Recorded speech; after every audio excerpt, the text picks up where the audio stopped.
She thought love wasn't supposed to hurt until the day she found her daughter, her own flesh and blood, standing in front of the mirror, practicing his cruelest words. This is the story of how one mother outsmarted her abuser, and the secret evidence that finally set her free. Welcome to Vic's True Crime Stories, where the darkest secrets always come to light. Hit subscribe, and join me as we unravel the truth, one story at a time. Let me tell you about Emma. Picture a woman with a smile that could light up a room, a laugh that made strangers feel like friends. 3 years ago, she stood at the edge of what she believed was love. Real, consuming, once-in-a-lifetime love. His name was Mark. Charming, attentive. The kind of man who remembered anniversaries without reminders, who brought her coffee in bed just because. He whispered promises like they were sacred, and for a while, she believed every word. But love, when it turns cruel, doesn't always announce itself with bruises. Sometimes, it arrives in silence, in words that sting just enough to make you question yourself, in looks that linger a second too long, heavy with disapproval. Emma didn't see the prison being built around her, not at first. All she knew was that the man who once adored her now made her feel like she was always one wrong step away from disaster. And then there was Lily, sweet, bright-eyed Lily, her daughter, a child who once clung to her mother's legs, giggling, now standing in front of the mirror, arms crossed, lips curled in a perfect imitation of her father's sneer. "You're so stupid, Mommy." Those words, spat out in a voice too small for such cruelty, shattered something inside Emma. This wasn't just about her anymore. This was about a little girl who was learning, day by day, that love meant control. That love meant walking on eggshells. That love meant swallowing your voice until you forgot what it sounded like. Abusers like Mark don't start with fists. They start with flowers, with apologies so grand they make you forget why you were upset in the first place. They start by making you feel special, chosen, until suddenly you're isolated. Your friends, they don't really care about you. Your family, they just want to control you. And before you know it, the only voice you trust is theirs. Emma didn't realize what was happening until the day she found herself flinching at the sound of his keys in the door, until she caught herself rehearsing conversations in her head, desperate to avoid setting him off. Gaslighting, they call it. A slow, methodical unraveling of reality. "You're too sensitive," he'd say. "You're imagining things." And the worst part? She started to believe him. But here's the thing about people like Emma. They bend, but they don't break. Not forever. There's a moment, a single, crystal clear second, when the fog lifts. For Emma, it was Lily's voice, tiny and sharp, echoing the very words that had been used to break her. That was the moment she knew. She had to get out, not just for herself, but for the little girl who deserved to know what real love looked like. And so, with nothing but a bag hidden in the closet and a fear so thick she could taste it, she began to plan her escape. But escaping a man like Mark? That's never simple. That's never clean. Because men like him don't let go easily. They hunt. They manipulate. They dig their claws. In deep of the moment, they sense you slipping away. And Emma? She was about to learn just how far he would go to keep her trapped. But that's a story for another time. For now, let's just say this. The road to freedom is never straight. And sometimes the bravest thing a person could do is decide to leave. The cracks began small, almost invisible. A joke here, a comment there. Nothing Emma couldn't brush off at first. "You'd be so much prettier if you lost a few pounds," Mark would say with a laugh, his hand squeezing her waist just a little too tight. She'd force a smile, tell herself he meant well, that it was just his way of caring. But the jokes became sharper, the comments more frequent. "Is that what you're wearing?" He'd ask, his lip curling. "You're not seriously going out like that." And then came the silence, the heavy, suffocating kind that made the air feel thick. The first time he screamed at her over a dinner that was 5 minutes late. She stood frozen, the spoon still clutched in her hand, the soup long gone cold. His voice shook the walls. His face twisted in a way she didn't recognize. And then, just as suddenly as it started, it was over. He sighed, ran a hand through his hair, and smiled at her like nothing had happened. "Why are you so upset?" he asked, his voice soft, almost pitying. "I was just hungry. You're overreacting." That was the first time she questioned herself. Was she overreacting? Maybe she was too sensitive. Maybe she was a problem. The seeds of doubt took root, and Mark watered them every day. He'd ignore her for hours, sometimes days, leaving her stranded in the silence, desperate for any scrap of his attention. When she finally broke, when she begged him to just talk to her, he'd sigh, roll his eyes, and say, "You're so needy. Can't you just give me space?" And so she learned to shrink herself, to tiptoe around his moods, to make herself smaller and quieter until she barely recognized a woman in the mirror. But the worst part wasn't the screaming. It wasn't the silent treatments or the way he'd tighten his grip on her wrist just a little too long when they argued. The worst part was the way he made her believe it was all her fault. "You made me do this," he'd say, his voice low, dangerous. "If you just listened, if you just did what I asked, I wouldn't have to get like this." And she believed him. She believed him because the alternative, that the man who claimed to love her was deliberately hurting her, was too terrifying to face.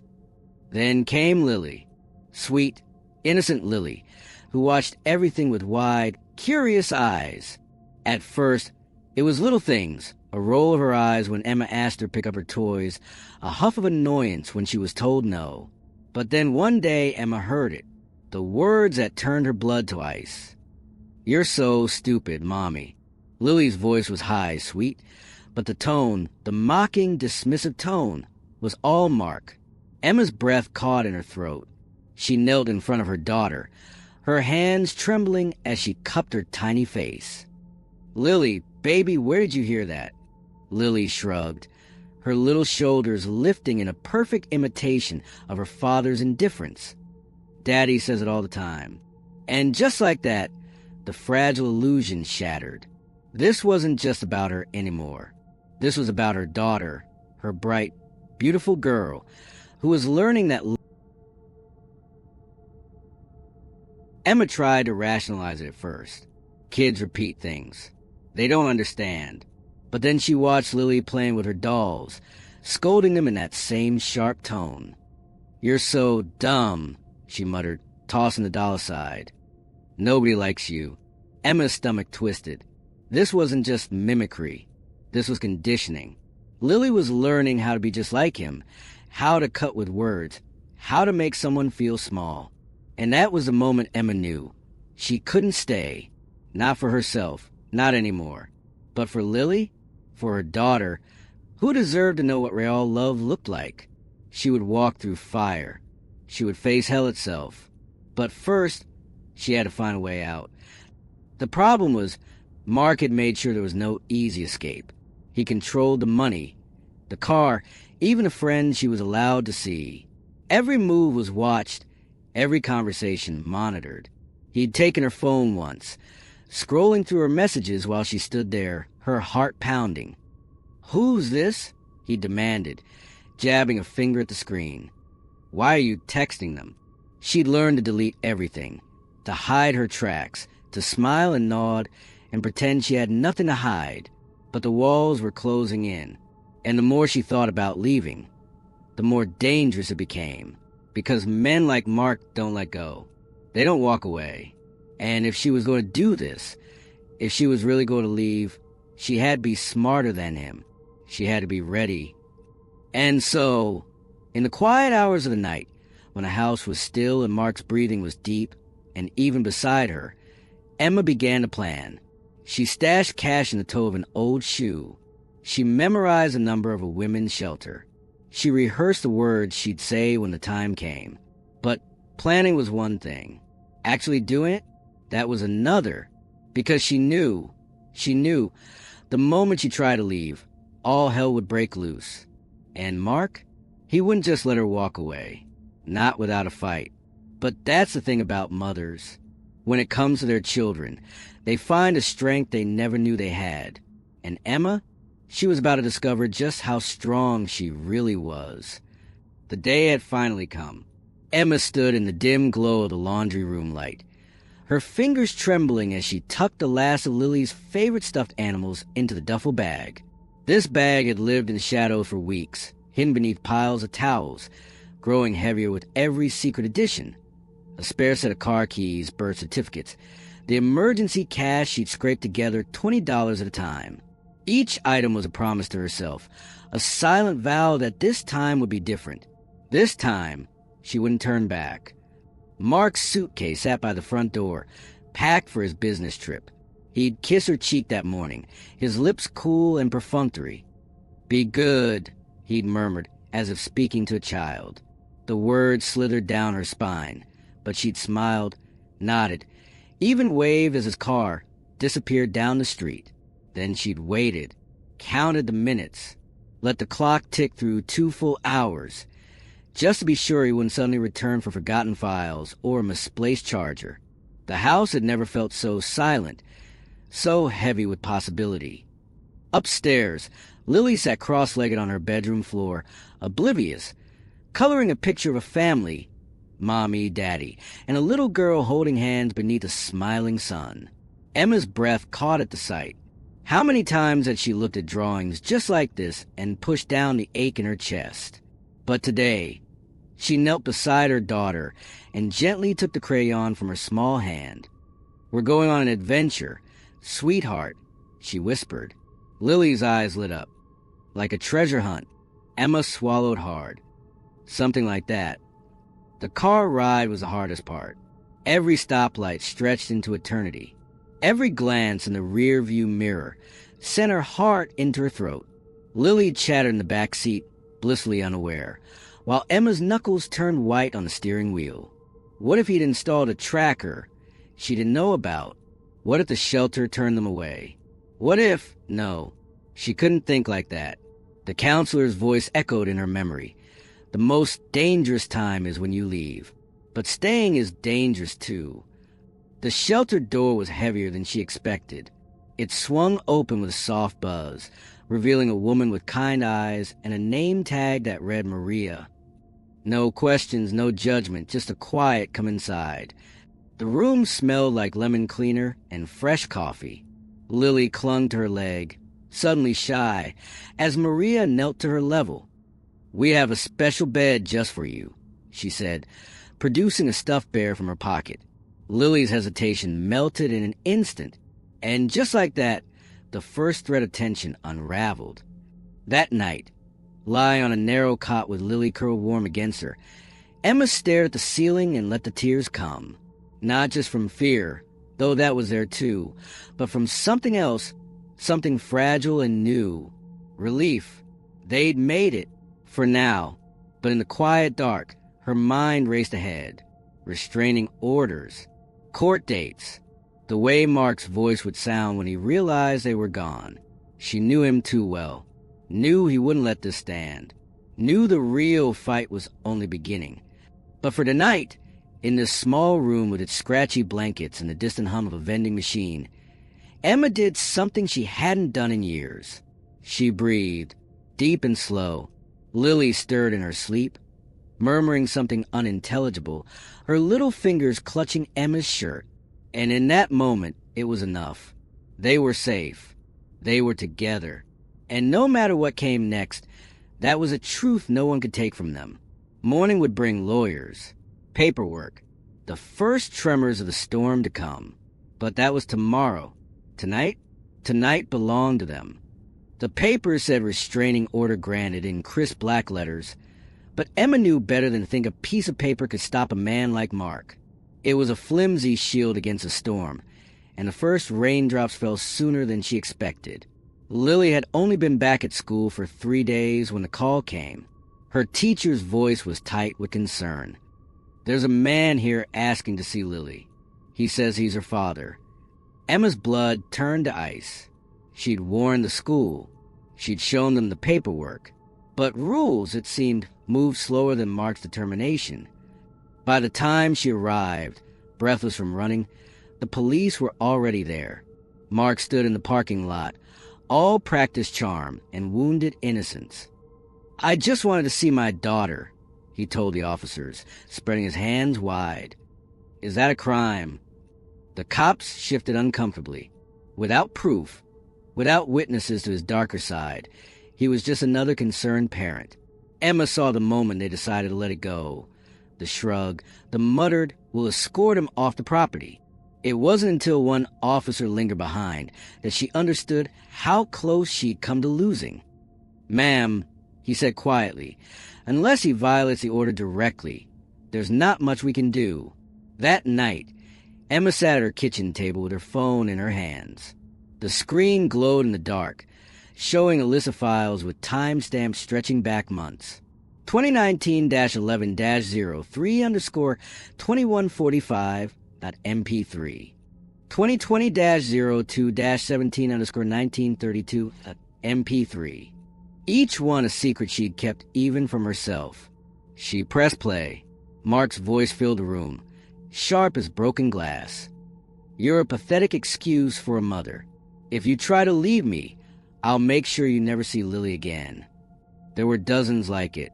Threats, rages, the sound of something heavy slamming against the wall. She'd recorded them all, though she hadn't known why at the time. Some instinct had made her hit save instead of delete.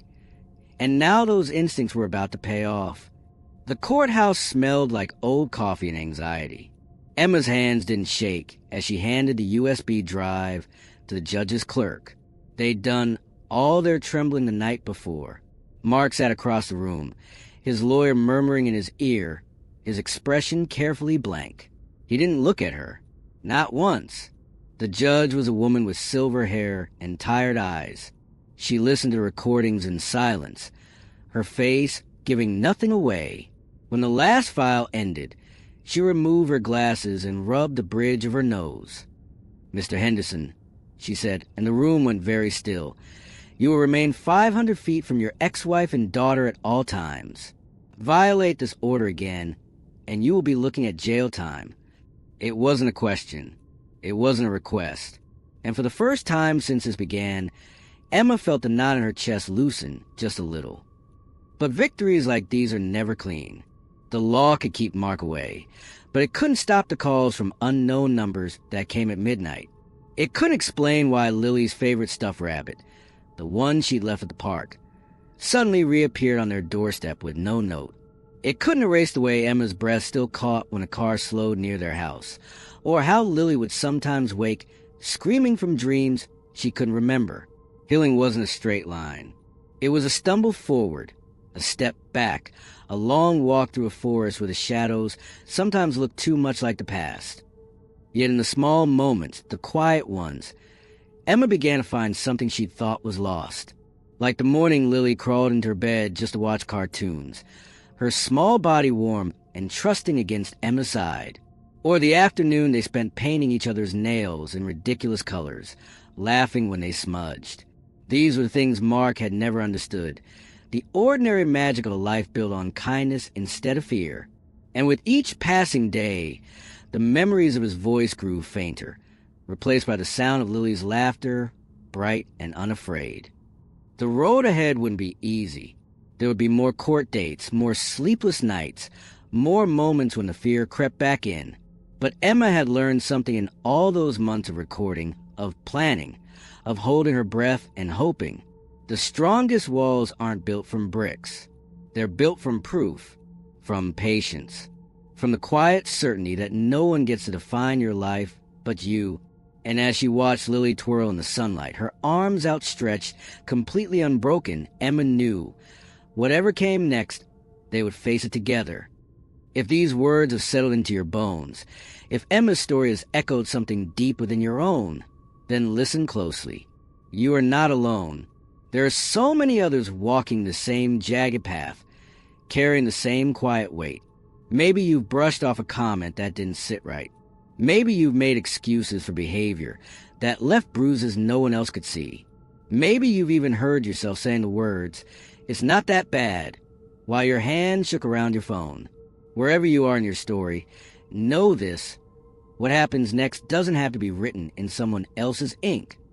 Drop a heart in the comments if you've ever looked back and realized you missed the signs. Share this with someone who needs to hear it. And if you're still holding your breath, waiting for the moment you'll feel brave enough, subscribe. Because next week, we're pulling back the curtain on the lies that kept Emma trapped, and the damning evidence that finally set her free. The recordings, the hidden camera footage, the truth that not even Mark could talk his way out of. This isn't just her story. It could be yours. It could be your sister's, your best friend's, the woman who sits next to you on the bus every morning. So hit that button. Turn on notifications. And remember, the strongest thing you'll ever do is decide you deserve better. Stay strong. We'll see you next time